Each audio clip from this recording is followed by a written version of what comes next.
The future of AI isn't locked behind closed doors, it's open source. For today's video, I'll show you how to build your own Slack bot using locally hosted DeepSeek.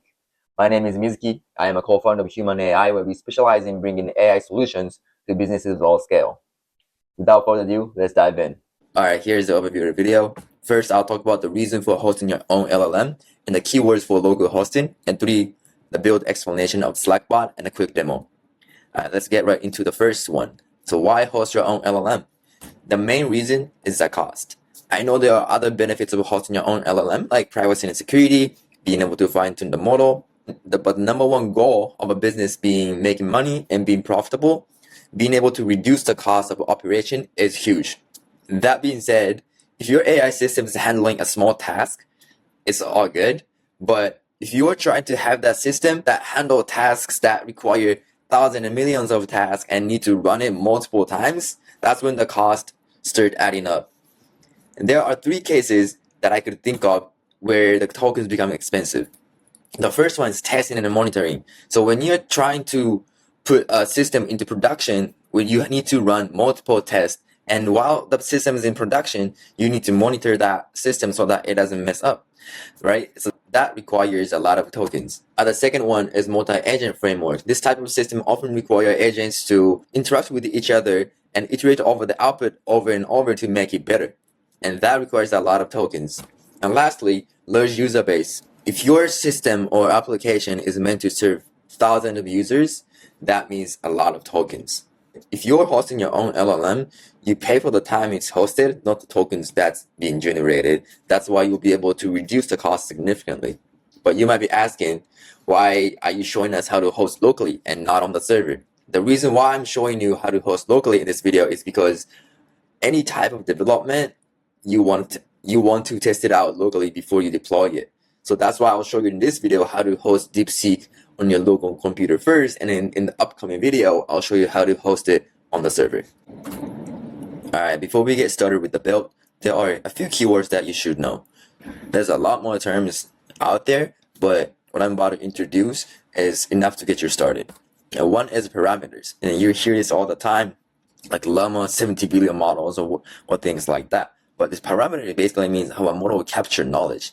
For example, in the case of Llama, they say it has 70 billion parameters. That means it's able to capture knowledge in those 70 billion parameters, and those 17 billion parameters are also be able to use for inference. So generally, the more the parameters, the smarter it is. And the second one is quantization. Quantization is a method for increasing efficiency. It does this by reducing the precision of the model's parameters from higher precision format, such as 32 floating point, to lower precision format, such as 16-bit floating point. You probably don't need to know a lot about this yet, but what it basically does is increases efficiency by shrinking the model so it fits on your computer, for example, but it comes with the cost of being done. Lastly, distillation. This is a method of transferring knowledge from bigger model to smaller model. So you take 2 models, a small model and a big model, and you try to transfer the knowledge of the big model to the small model by training the smaller model on the output of the large model. This creates a more efficient alternative of the bigger model, but of course there's a trade-off. The smaller model might not perform as well as a bigger model. Lastly, services for hosting. So there are different hosting platforms or services for locally hosting LLMs, and the popular ones are LM Studio, Llama, and Hugging Face. So this is the comparison of each platform. I know there's a lot of text on there, but in a nutshell, LM Studio is GUI-based service and the easiest one to use because of the GUI, but it's limited in its ability to configure other models, and it has an kind of out-of-the-box API. And Llama is something similar, but it's CLI. And Hugging Face Transformer is like Python library where you use your own code to write and host LLMs. You have the most control with the Hugging Face Transformers, but it's quite technical. So the one that I chose to use is Llama. It's because it's lightweight and has out-of-the-box API. And when I was doing the research about these services, I didn't know LM Studio had an API. But I just checked it and it looks like they have a beta version of API. So you could also do this with LM Studio. But for this video, I'll be using Llama. Alright, so let's get into the demo. So first, what you need to do is download Llama. So go to download, choose your OS, and download Llama for your computer. And after you download, you go to models. So these are all the models that's available to you locally. So for this video, we're going to be using DeepSeek R1. So DeepSeek R1 has different versions, right? This is where parameters, quantization, and distillation come in. If you go down here and view all, you see all these models. These are all models, right? And up here, these are the original models and different parameters. So 1.5B means 1.5 billion parameters. So if you go down here, you see distill. This distill means distillation. That means it uses Quen as a small model and use R1 as a big model.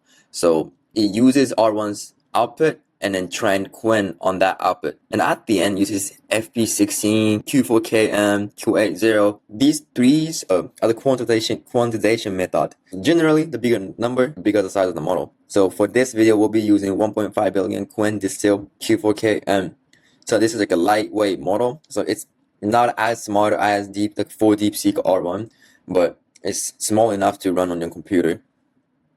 So go here and you see Llama run DeepSeek blah blah blah. So you copy this and go back to your terminal or whatever the CLI you're using.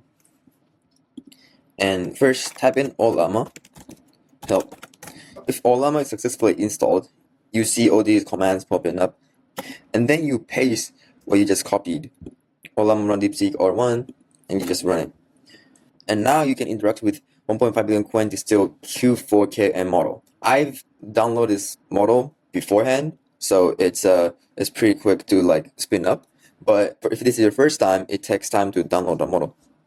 And here you can just type in command like hello, and it's processing the input, and it's think process. And hello is pretty simple on input, so it didn't really think much. And then it says, hello, how can I assist you today? So if I ask, say, tell me about LLM, it starts thinking. Like you can see the thinking process, LLM, large language model, advanced artificial intelligence, blah blah blah, and then basically it returns the oops. Okay, so it really didn't really think much, huh? Well, usually if it's a complex task, it uses this think section out to think through the problem and do the output. So this is how you interact with the model through Llama via CLI. But what we're trying to do is to interact with it on Slack, right? So just shut this down. So to interact with this model, we need to send an API request to inference endpoint, which is provided by Llama. So where is endpoint? So it is hosted locally on 11434 port. So this is where the Llama is exposing the model. You can interact with it through just a simple API request, or you can use Llama SDK, or you can use LangChain. It all works the same way. So for example, if I send an API request to the endpoint, tell me a joke. All right, why don't get on? Yeah, not that funny, but so you might notice where's the think process. So I'm cutting off the think section, so I'm just giving me the output. And you can try this with Llama SDK. Give me a joke. Yeah. And LangChain as well. Alright, so now we know that you can interact with the model through API. What we do now is to create a Slack bot. So this is the code for the Slack bot. I'm not gonna go deep dive into how to actually setting up Slack bot because Dave Ebler has a good YouTube video on that, and this is basically his code. And what I tweaked is only this part, reply. In his video, he uses some function to send an API request to OpenAI endpoint, but instead of doing that, I am sending an API request to our locally hosted DeepSeek. And what it does is when you send a message to a Slack bot, it takes that message and send it to this endpoint, and the DeepSeek R1 will generate a response and give us the response through Slack. This is a Flask app, so you can run it by basically running this file using python app.py. So this app will be run on port 800 locally. So what it means is you can access this application through port 800, but it's only locally. You want to connect with Slack in order to connect with Slack. So Slack needs to access this app somehow over the internet. So what we use is ngrok. Ngrok basically gives us another URL which routes it to our locally hosted app. So Slack can send a request to this URL, and then whatever the request sent to this URL will be routed to our locally hosted app. That's how we connect Slack with this locally hosted app. Alright, so lastly, I'll show you how you can interact with this model through Slack. So I'm hosting everything already locally, and also I did the configuration on the Slack side as well. You can tell something like, tell me a joke.